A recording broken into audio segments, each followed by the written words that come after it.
welcome to the Old Time Radio Westerns. I'm your host, Andrew Rhynes, and I'm excited to bring you another episode absolutely free. This episode is just one of over 80 episodes we release monthly. Each one is meticulously digitally restored and stored in the cloud, which comes at a considerable expense. To help cover these costs, you might hear some advertisements throughout this episode. While we retain the original commercials for historical authenticity, you may encounter modern ads. We promise to keep these ads to a minimum and try to place them where you would have originally heard them when they aired. If you prefer an ad-free experience, you can support us by becoming a member on our Patreon page. Go to otrwesterns.com/donate. Again, that's otrwesterns.com/donate for more information. I want to emphasize that we're committed to providing this content to you for free, but also want to be transparent about the financial realities of producing these shows. As a reminder, if you're listening to this episode on a service you pay for, please know that they do not support this podcast in any way, and the ads will be in this episode. Now, let's get into this episode. This episode is going to be The Lone Ranger. Original air date is December 15th, 1948, and the title is Last Chance Mine. Hope you enjoy.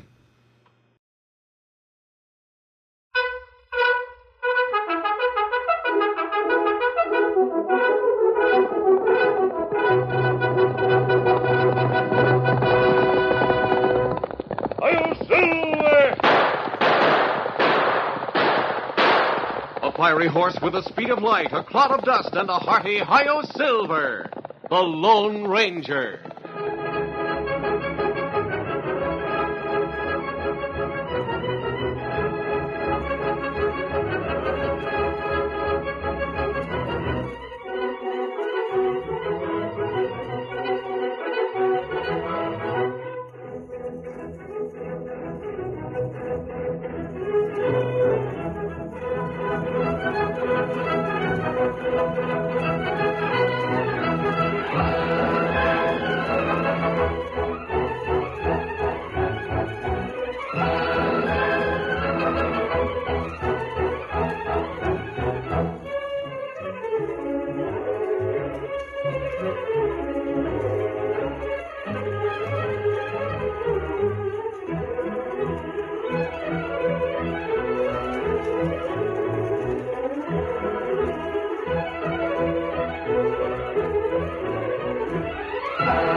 With his faithful Indian companion Tonto, the daring and resourceful masked rider of the plains led the fight for law and order in the early western United States.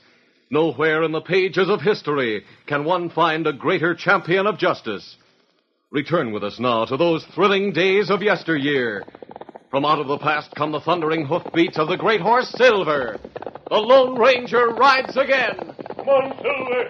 Let's go, big fellow. Hi-Yo, Silver! Hi!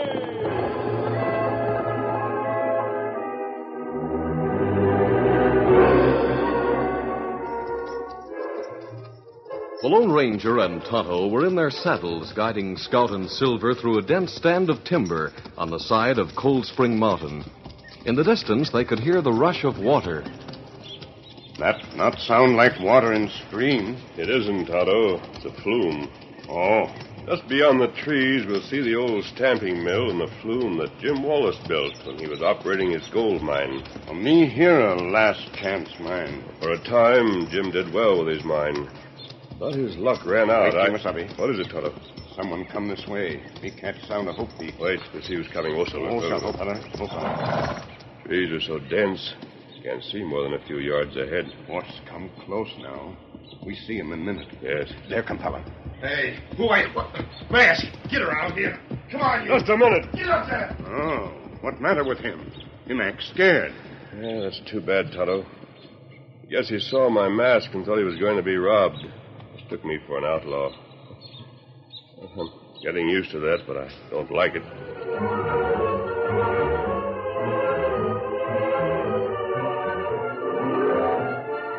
Jim Wallace had discovered gold in the hills and had built a house in the nearby valley. Later, he had built a stamping mill at the top of his mine shaft. The ore that came from underground was crushed by mighty hammers, and much of the dirt and stone removed and washed away. The years had been good to Jim. He had prospered, and his daughter Nancy had grown to womanhood. But the mine had petered out, and the stamping mill went silent. Matilda Wallace had died, and Jim and his daughter still lived in the small house. Jim's friend, the sheriff, came frequently to share their evening meal. Nancy, you're getting to look more like your mother every day. What? Well, that's the nicest thing you could say, Sheriff. Jim, why in tarnation do you keep Nancy way out here in the west? Oh, but Sheriff, I like it here. You should be in one of the big cities in the east. You meet the right people and really... I've told you before. Nancy and me, I know, Jim. You want to stay near the Last Chance mine. But Dad busted Jim, you don't work the mine. Been played out for 2 years. Now you've got a chance to sell out. We're sort of sentimental about it, Sheriff. Besides, Matilda's buried nearby. Yes, and besides that, Sheriff, Dad built the stamping mill. Yes, sirree. I got the only stamping mill within 100 miles. What good's a stamping mill without the gold ore to feed into it? Yeah, you wouldn't understand, Sheriff. Is it true that Mel Barton has made you an offer for the stamping mill? Yep. He figures if he owned the mill, he could move it over to that new mine he's working. The other side of the range. Well, all I can say is you're crazy if you don't sell. That's what you are, Jim. Downright crazy if you don't sell while you got the chance. Come here, Sheriff. Step over to the door. I want you to hear something. All right. What is it, Jim? I'll open the door. You hear that water coming downhill? The waterfall? Sure, I hear it. It's the overflow from the flume up at the mine.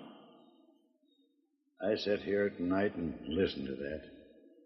Brings back memories. Memories? Yes, sir, Sheriff. Memories of when me and Matilda sat here. When Nancy was a baby. The things we talked about and planned. Sometimes it seems like I can hear Matilda speaking to me. You can hear the old stamping mill going full blast like it used to. All right, Jim, I won't say no more. Well, long as I'm at the door, I may as well keep going. I've got to get back to town. Thanks for a fine meal, Miss Nancy. You're welcome anytime, Sheriff. Just a minute, Sheriff. Looks like we got company. Mel Barton. Oh, hold that. Hold. Steady, boy. Good evening, gents. Miss Nancy. Good evening. Kind of off your range, aren't you, Barton? I just rode over to see if Jim had changed his mind about selling the Last Chance. No, Mel. Well, now, see here, Jim. I've offered you a fair price for an old worked-out mine just because I want the stamping mill. The price don't enter into it, Mel. The Last Chance is not for sale at any price. It's a sentimental proposition with Jim. You're wasting your time, Barton. All right, then. If that's a final word. It's a final word. Then I'll say good evening to you, and you too, Miss Nancy. Good evening. I'll say the same. And thanks again for the fine supper, Nancy. Come anytime, Sheriff. Where's your horse, Sheriff? Right over yonder. I'll walk over with you and lead my horse. All right. Come on, boy. Yeah, Jim Wallace is a fool not to take some cash for that stamping mill he can't use and worthless property that's worked out. Well, you see, Mel, he and Nancy want to stay here. They don't need cash, and like I said, Jim is a sentimental old crook. Sheriff, there's something you should know. What's that? There's a masked outlaw in this vicinity. And by any judge, with the way a man wears guns, he's a killer. Yeah? I came face to face with him and an Indian in the woods this morning. You don't say. Before I could get away from him, he asked me questions about Jim Wallace. He was looking for Jim? Oh, I didn't say that. He said he asked me questions about him. I thought I'd mention it if anything happens to Jim. Wonder who he could be. Masked, you say? Masked and riding a white horse. Oh, speaking of horses, here's my Mustang. I'll see you again. Yep. Steady that one. Get up there. Masked man, eh? Well, steady. Get up there.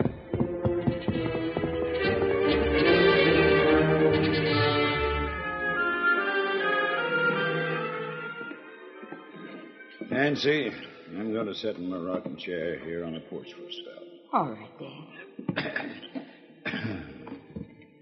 Oh, it's good to set here. It's almost time for the moon to come up.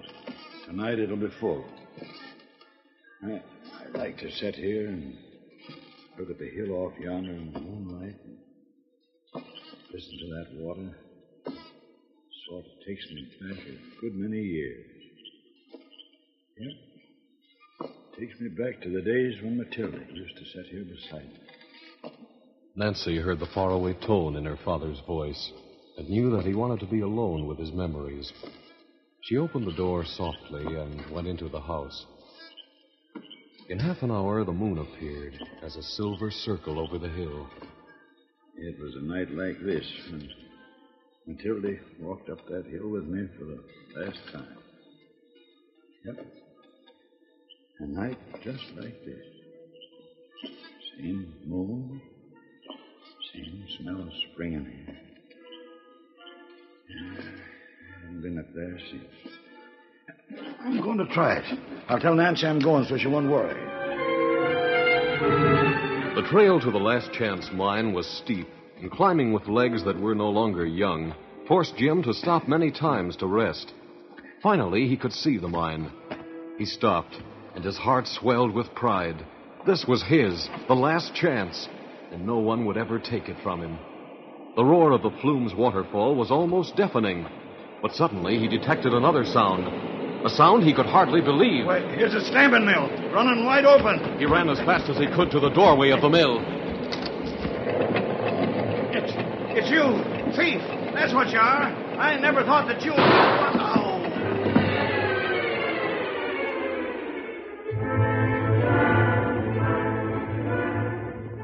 It was the following morning when Nancy rode hard into town and reined up in front of the sheriff's office. Oh, there, oh, steady easy. The girl's hair was disheveled. It had been blowing free in the wind, and the dust on her face was streaked with tears. Sheriff! Sheriff! Miss Nancy. Sakes alive, girl. What's the Oh, trouble? Sheriff. It's Dad. He's been killed. What? Where? When? Last night. At his old mine near the top of the hill. I found him this morning. What was he doing up there? Mr. Barton, if you have business with the sheriff, can't it wait until later? I'd like to talk to him alone. Wait, hold on, Nancy. Maybe Barton can help us get the murderer. But he can't... Just give me the facts, child. Last night after you left, Dad sat on the veranda for a long time watching the moon come up over the hill. Yes? Then he came into the house and he told me he was going up there. He wanted to go alone. This morning when I saw his bed hadn't been slept in, I went looking for him. I found him in the old stamping mill at the top of the mine. What? He... Oh, Nancy. If old Jim had to go, I reckon that's where he wanted to happen. He was sure proud of that stamping mill he built. Where's he now, Miss Nancy? I went over the top of the hill to your claim, Mr. Barton. One of your men helped me get Dad back to the house. Maybe we can have that murderer behind bars quicker than you think. You know who it is? Barton's been telling me of a masked man. A masked man? Yes, and an Indian. He met them yesterday, and they were asking about your father. I saw them again this morning, Miss Nancy. I came to tell the sheriff where they were camped. It's not far from your property. I'll get Deputy Hank Clavin right away. Mel will show us where the camp is at, and we'll see what that masked man has to say. The mountainside camp of the Lone Ranger and Tonto was not in a particularly well-concealed location. It had been chosen because of a small pool of good water into which a spring cascaded, and because of grass on which Scout and Silver could graze during a few days of rest. The horses needed a rest, Tonto. They're a little lean from the traveling of the past week. That's right. I think that... What matter? Someone coming this way. Move toward me. You can see them through the trees. Me see him. 3 fella on horses. That man in the lead, Tonto. He's the one we saw before. Seems to be very interested in us. We meet him yesterday in wood. Yes. He rode past here this morning. Him plenty scared both times. Well, he's not scared now. leading the others directly here. And Tonto, one of them's the sheriff. I can see his badge. Why then come here? Probably to ask questions about this mask. Hello there. Hello there. That's the one, Sheriff. Get your guns on him, and the Indian as well. Put him up, mister. We got you covered. You don't need guns. Steady, boy. I'll cover them, Sheriff, until you and Hank dismount. Right. Yeah. I've got one pair of handcuffs, Sheriff, and you have another. You mean to say we're under arrest? That's what's generally done with killers. Killers? You made a mistake, mister. You tipped your hand when you asked Mel Barton about Jim Wallace. I didn't ask anyone about Jim Wallace. Oh, yes, you did. Yes, you did, too. You asked me about him yesterday when we met. Is your name Barton? That's right. Then you're a liar. You can't get away with it, mister. We got you dead to rights. Let me get this straight. Is Jim Wallace dead? He was shot last night up yonder in his stamping mill. Now, you keep your hands up. Let us disarm and unmask you. Go in peaceably, and I guarantee a fair trial. If you believe what Barton tells you, I can anticipate the kind of a trial I'll get. So I hadn't better go with you. You've got no choice. If you resist arrest, it'll count heavy against you. You just try resisting, and this gun will start popping. That's a chance we'll have to take. At him, fellow!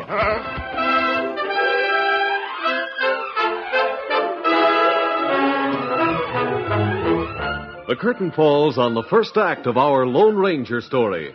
Before the next exciting scenes, please permit us to pause for just a few moments.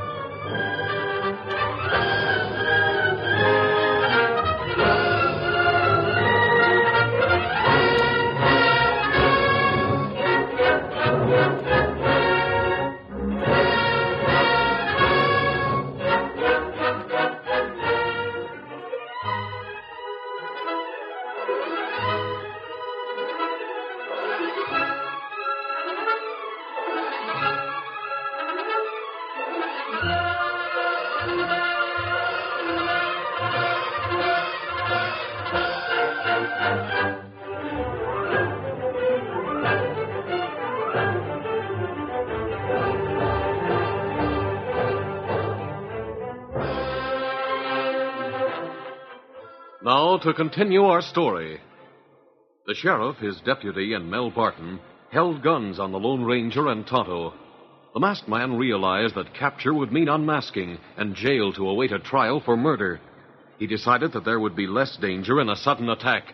Acting with lightning speed, he slapped aside the sheriff's gun as he charged in close. Why, you... The sheriff's cry of surprise was cut off sharply by a jab from the masked man's fist. I'll show you.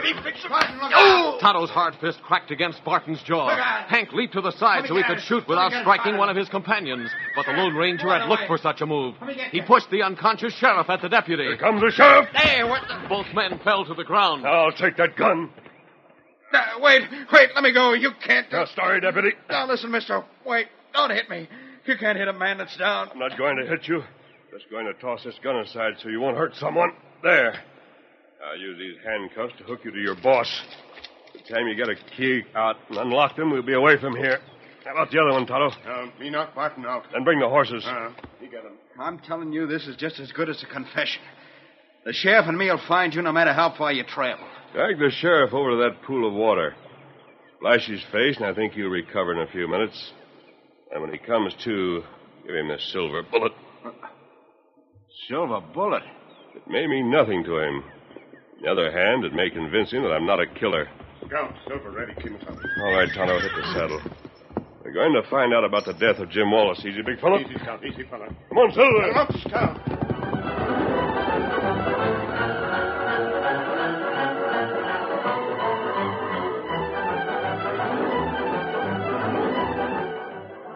The Lone Ranger knew where Jim Wallace lived, and with Tonto, he rode to the house. Nancy was alone. When she saw the masked man, she accused him of murdering her father. But you're mistaken, Miss Nancy. Your father was a friend of mine. I knew him years ago. But... I want to help find the man who killed him. I'd like to see where it happened. The Lone Ranger's manner was kind, and his voice was reassuring. There was something about him that inspired confidence, and the girl found herself believing what he said. Finally, she agreed to help him. I can take you to the stamping mill. You may have seen it. It's the building near the top of the hill.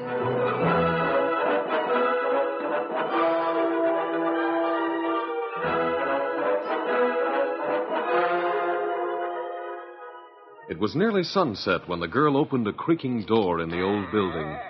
While Tonto concealed the horses, the Lone Ranger and Nancy went inside. I don't know whether you've ever seen a stamping mill like this. That machine over there crushes the ore. Then water is brought in from the flume, and the crushed ore is washed onto copper plates.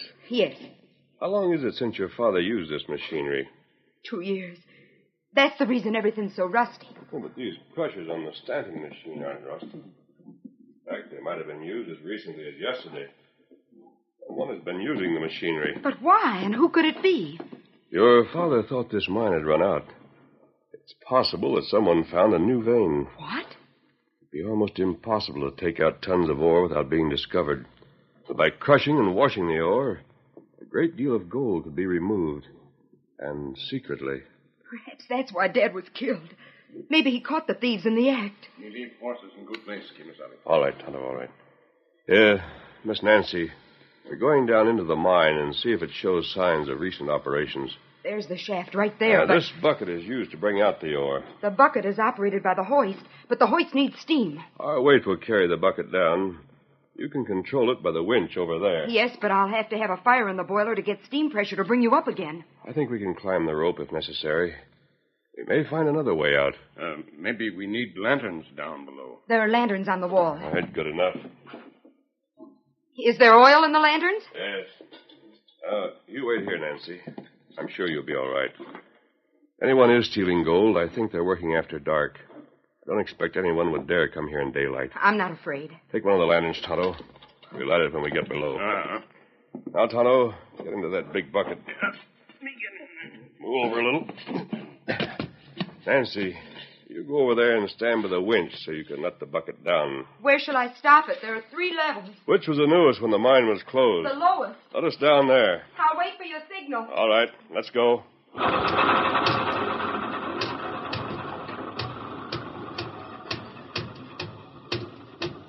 Should be almost there, Tonto. This is the bottom. Come on, Tonto. Heavy black in mine. We'll light the lanterns. Here. Here are the lanterns. Good. That's better. Which way we go now? We'll have to look around. Come on.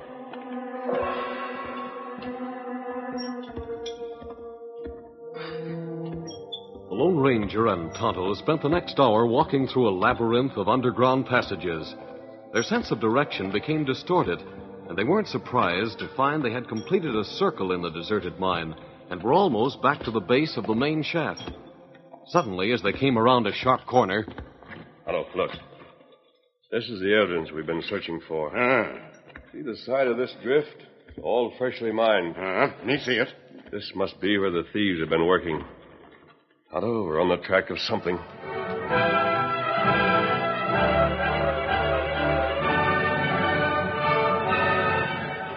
In the meantime, Nancy Wallace had made a startling discovery.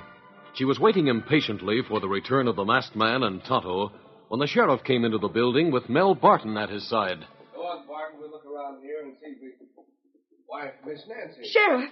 What are you doing here? Oh, there's time for that later, Sheriff. I came with a masked man and an Indian. Why, those You mean to say they're here? Yes, down below. And my deputy's leading a posse to look for them. I know how you accuse them of killing my father, but, Sheriff, you're wrong. I found something here on the floor. You see, I know the murderer. You do? Yes, I do, Mel Barton. And I know now why you've been so eager to buy this property from Dad. What'd you find, Nancy? This. It's a gold cufflink. Let me see it. You'll recognize it. Sakes alive. Why, Mel, this is one of yours. Is it? You know very well it is. You had these made special. And you've been wearing them steady for as long as I can remember. You mean to say you found this here, Nancy? Yes, Sheriff.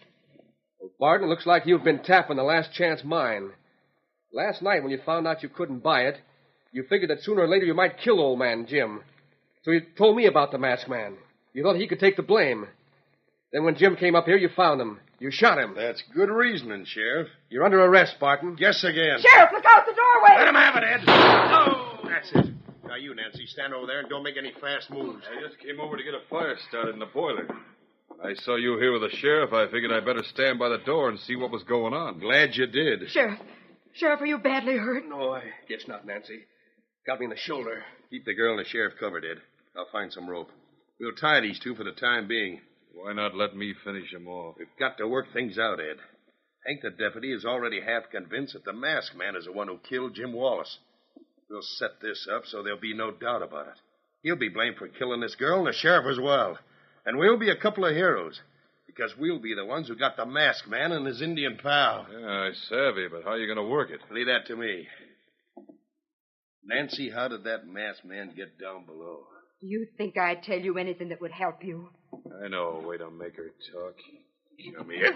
Let go of me. Most any girl will talk if you twist her arm a little. You beast. I wouldn't give in to you if you twisted my arm out of the socket. Wait a minute, Ed. Can't make her talk that way. Grab the sheriff's arm. She'll talk to save him pain. Don't you do it, Nancy. I'll try it. No, you've already wounded him. I ask you a question. He and the Indian went down in the bucket. That's better. How did you think they'd get down? I just wanted to find out, that's all. Is there another way to reach the pay dirt down below? Don't you wish you knew? Now, Nancy, how did he plan to get out of there? There's no fire in the boiler, so there's no steam to turn the engine and bring the bucket up. Well, are you going to answer me? Don't answer him, Nancy. Don't you do it. Ed? Right, boss, I said. Wait. Leave the sheriff alone. The masked man planned to come up that rope. Climb up, huh? Yes. And the Indian the same, eh? Yes. Good. Now we better gag you and the sheriff so you can't sound the warning. There's some rope over there on the floor, Ed. Go get it. Right. Don't bother. Hey, what does the masked man? You! I'll get him. Thank goodness. Go on, Tonto. You'll never take me alive. Stop him. Stop him. He's going down that rope. Look at rope. It's breaking. Barton's going down. Oh, my arm is busted. You're still better off than Barton. He just reached the bottom of that shaft. Oh, go on. How long a fall is it? 3 levels down, Sheriff. Far enough so Barton is beyond the reach of any hangman by this time. Well, the critter was slated to die by the rope. Looks like the one that broke has done as good a job as one with a noose in the end. Oh, thank heaven you got here. We learned a lot while we were down there below, Miss Nancy. We found a tunnel at the 3rd level. With a new vein. That's what Barton and his men were working. But how did you get here? You came through the door. How did you get out of the mine? The 3rd level tunnel goes through to Barton's tunnel on the other side of the hill. We came out that way. Well, you came just at the right time. My arm's busted. Ed, stop your whimpering. Your arm's not hurt as bad as my shoulder. Tonto will dress your wounds. In the meantime, I'll ride into town and send your deputy up to help you. What? Sheriff, that masked man. You know, I'm so glad I was right about him. See, I trusted him. You did the right thing, Nancy. It's too bad I didn't know who he was before I charged him with your father's murder. Well, it's a lucky thing that rope didn't bust when he was on it. Yes. You look at end of rope. Huh? What's that, Indian? When that fella there fire shot at masked man, bullet go through rope. What? Thunder, he's right. Ed, it's your bullet that weakened that rope. Uh-huh.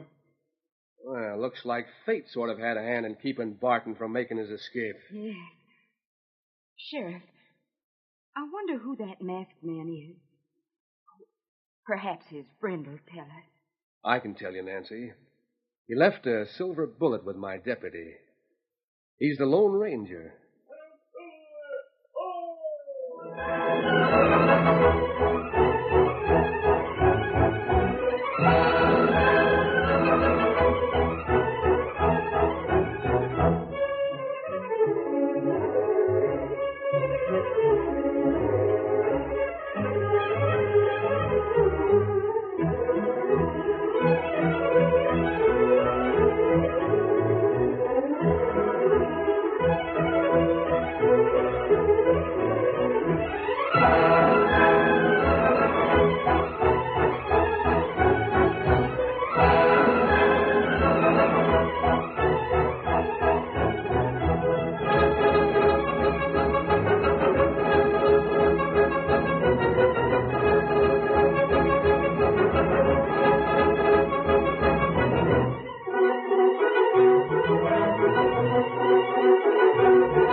This is a feature of the Lone Ranger Incorporated, created and produced by George W. Trendle and directed by Charles D. Livingston.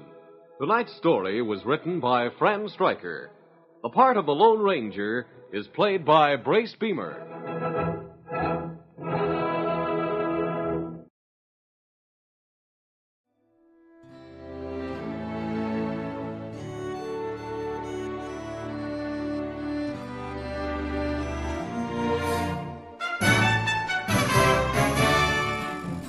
This has been a presentation of OTRWesterns.com, and we hope you enjoyed.